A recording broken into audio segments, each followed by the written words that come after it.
എൻ്റെ മക്കളെ, അടിപൊളി ഒരു പ്രൊമോ ആണ് ഇന്നലെ വന്നതല്ലേ. ചിരിച്ച് ചിരിച്ച് ചത്തുപോയി ശരിക്കും പറയാൻ കണ്ടിട്ട്. അനു നൈസായിട്ട് വെറുതെ സ്റ്റാർ മാജിക് കളിക്കാൻ നേരിട്ട് അനീഷ് ഗെയിം കളിച്ച് വോട്ട് മറിക്കുന്ന ലക്ഷണമാണ് മൊത്തത്തിൽ കാണുന്നത്.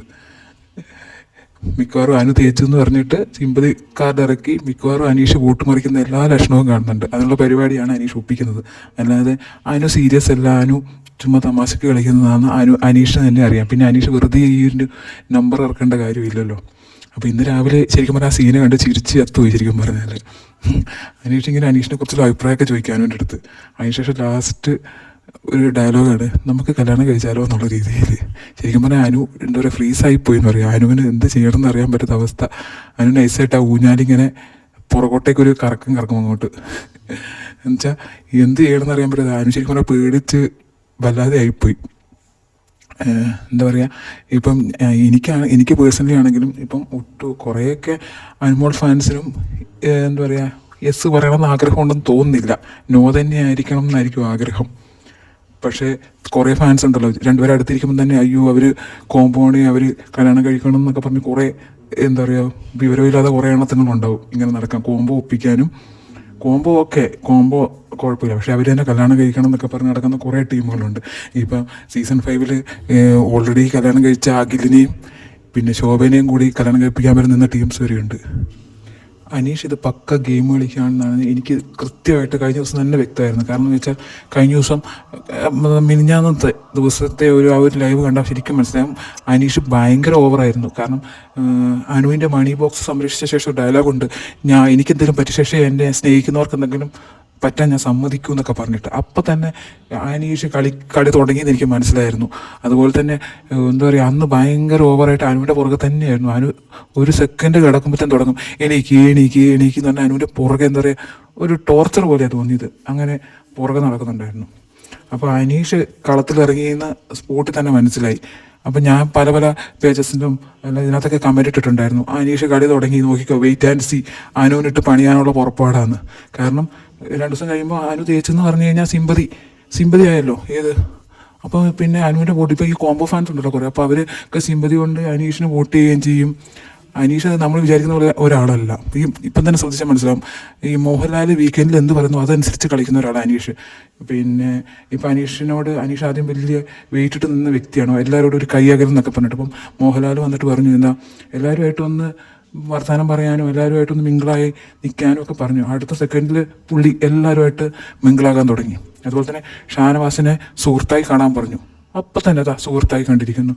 അപ്പോൾ ഈ കഴിഞ്ഞ വീക്കെൻഡിൽ ഇങ്ങനെ പറഞ്ഞു, അനുവിന് ബെഡ്ഷീറ്റ് എടുത്ത് കൊടുക്കുന്നു അങ്ങനെയൊക്കെ ലാലേട്ടൻ പറഞ്ഞല്ലോ, ക്രഷ് തോന്നുന്നു പറയുന്നു എന്നൊക്കെ പറഞ്ഞപ്പോൾ പുള്ളി മനസ്സിലായി അപ്പോൾ ഇത് വെച്ചിട്ട് കളിക്കാമെന്ന്. അതാണ് ഇപ്പോൾ കണ്ടുകൊണ്ടിരിക്കുന്നത്. പിന്നെ എനിക്ക് പേഴ്സണലി പിന്നെ മൊത്തത്തിൽ ഒരു ബീവിയുടെ സ്ക്രിപ്റ്റ് പോലെയും ഒരു ഫീൽ വരുന്നുണ്ട്.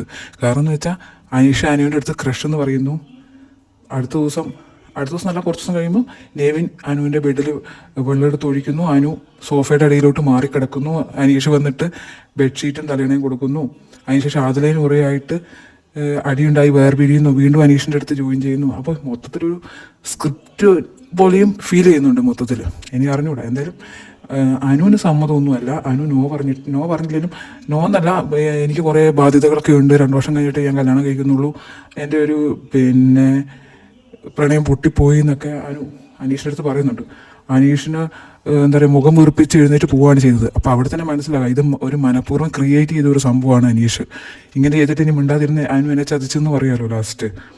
അതിനുള്ള പരിപാടി തന്നെയാണ്. പിന്നെ ഈ പ്രൊമോ കണ്ടപ്പോൾ എനിക്ക് ആര്യൻ്റെ കാര്യം ആലോചിച്ചിട്ടാണ് ശരിക്കും പറഞ്ഞാൽ ചിരി വന്നത്. കാരണം അന്ന് ലാലേട്ടൻ കഴിഞ്ഞ വീക്കെൻഡ് എപ്പിസോഡിൽ ഇതിനെപ്പറ്റി സംസാരിക്കുന്ന സമയത്ത് അനീഷും അനുമോളും കോംബോ എന്നുള്ള രീതിയിൽ സംസാരിക്കുന്ന സമയത്ത് ബാക്കി എല്ലാവരും ചിരിക്കുമ്പോഴും ഈ പറയുന്ന ആര്യൻ്റെ മുഖം എല്ലാവരും ശ്രദ്ധിച്ചിട്ടുണ്ടാവും, മങ്ങിയ പോലെ ഒരുമാതിരി. ഇപ്പം പുറത്തിറങ്ങിയ ശേഷം ആര്യൻ എന്താ പറയുന്നത്, അനുമോൾക്ക് എന്നോട് ക്രഷാന്ന് പറഞ്ഞുകൊണ്ട് കിടക്കുക. അതിൻ്റെ ഇടയ്ക്കാണ് ഇങ്ങനെ ഒരു സംഭവം വന്നിരിക്കുന്നത്. അതായത് മണ്ണും ചാരി ഇന്ന് പെണ്ണും കൊണ്ട് പോയി എന്ന് പറഞ്ഞ പോലെ ആര്യം പുറത്തിറങ്ങി ഇങ്ങനെ ഓരോന്ന് പറയുമ്പോൾ അനീഷ് ഇതാ പ്രപ്പോസ് ചെയ്തിരിക്കുന്നത്. പിന്നെ ഇതൊക്കെ പോട്ടെ, അതിന് ഏറ്റവും കോമഡി ആയിട്ട് വരുന്നത് ഇതിന് ശേഷം അനു ആതിരെ വിളിച്ച് ഈ കാര്യം പറയുന്നുണ്ട്. അതാണ് ഏറ്റവും കോമഡി എന്ന് പറയുന്നത്. ആതിരെ വിളിച്ച് പറയുമ്പോൾ അതിലൂടെ മിണ്ടുന്നില്ലല്ലോ. അപ്പോൾ പെട്ടെന്ന് വിളിച്ചിട്ട് എനിക്കൊരു കാര്യം പറയാനുണ്ട്, ആരടുത്തും പറയരുതെന്ന് ചോദിക്കുമ്പോൾ അതിൽ തിരിച്ച് വരുന്നൊരു ഡയലോഗ് ഉണ്ട്, എന്താ നീ കിച്ചണിൽ എന്തെങ്കിലും പ്രശ്നം ഉണ്ടാക്കിയോ എന്ന്. പൊതുവെ അങ്ങനെയാണല്ലോ. അപ്പോൾ പറ അതൊന്നുമല്ല, ഇങ്ങനെ ഒരു സംഭവം പുള്ളി പറഞ്ഞ് എനിക്ക് പേടിയാകുന്നതൊക്കെ പറഞ്ഞിട്ട്. ശരിക്കും പറഞ്ഞാൽ ഇന്ന് ഒരു ബോറിങ് ദിവസമാകേണ്ട ദിവസമാണ്. കാരണം ഇന്നലെയൊക്കെ ഭയങ്കര ബോറിങ്, ലൈവൊക്കെ കണ്ടു കഴിഞ്ഞാൽ എന്താ പറയുക ഭയങ്കര ബോറടിയായിരുന്നു. പക്ഷേ ഇന്ന് രാവിലെ തൊട്ട് ഭയങ്കര ഇൻട്രസ്റ്റിംഗ്. ശരിക്കും പറഞ്ഞാൽ ഒരു സിനിമയിൽ പോലും ഇത്രയും നല്ല സീൻസ് കാണാൻ പറ്റില്ല. ശരിക്കും പറഞ്ഞാൽ ഒരുക്കിക്കൊണ്ടിരിക്കുകയാണ്. പക്ഷെ നമുക്ക് ഭയങ്കര എൻ്റർടൈനിങ് ആയിട്ടാണ് തോന്നുന്നത്. എന്താ പറയുക, ചിരിച്ച് ചാകുന്ന ഒരവസ്ഥ, നമ്മൾ പറയാതെ ചിരിച്ചുകൊണ്ടിരിക്കുക. പക്ഷെ ഈ ഫ്രാങ്കായിട്ട് നോ എന്ന് പറയുന്നില്ല. ആഹാ എന്ത് രസം കേൾക്കാൻ, ഇങ്ങനെ കേൾക്കാൻ ആഗ്രഹിച്ചിട്ടുണ്ടെന്നൊക്കെയാണ് ഈ മണ്ടി പറഞ്ഞുകൊണ്ടിരിക്കുന്നത്. മൊത്തത്തിലെല്ലാം കൊളാകാനുള്ള എല്ലാ ചാൻസും കാണുന്നുണ്ട്. കാരണം ഡയറക്റ്റ് അങ്ങ് നോ പറഞ്ഞ് അവസാനിപ്പിക്കാനേ ഉള്ളൂ. ചോദിക്കുമ്പോൾ തന്നെ എന്നെ വിവാഹം കഴിക്കാൻ താല്പര്യമുണ്ടോ എന്ന് ചോദിക്കുമ്പോൾ തന്നെ ഇല്ലയെന്ന് പറഞ്ഞ് ഒഴിവാക്കാനുള്ളതേ ഉള്ളൂ. അതിന് പകരം ആഹാ എന്ത് രസം കേൾക്കാൻ, പിന്നെ കല്യാണപ്രായത്തി എന്നോട് ആരെങ്കിലും ഇങ്ങനെ പറയുമ്പോൾ എനിക്ക് ഭയങ്കര സന്തോഷമാണത് കേൾക്കാമെന്നൊക്കെ പറഞ്ഞ് ഒരുമാതിരി കിളിവാറിയ അവസ്ഥയിൽ എന്താ പറയുക, നിലാവത്തഴിച്ചു വിട്ട കോഴിയുടെ കൂട്ട് ഇങ്ങനെ നടക്കുകയാണ്. ഒരു വെള്ള ചുരിദാർ വിട്ട് നീഴലാ എന്നുള്ള രീതിയിൽ ഇങ്ങനെ മുടി വായിച്ച് ഇങ്ങനെ നടന്നുകൊണ്ടിരിക്കുകയാണ്.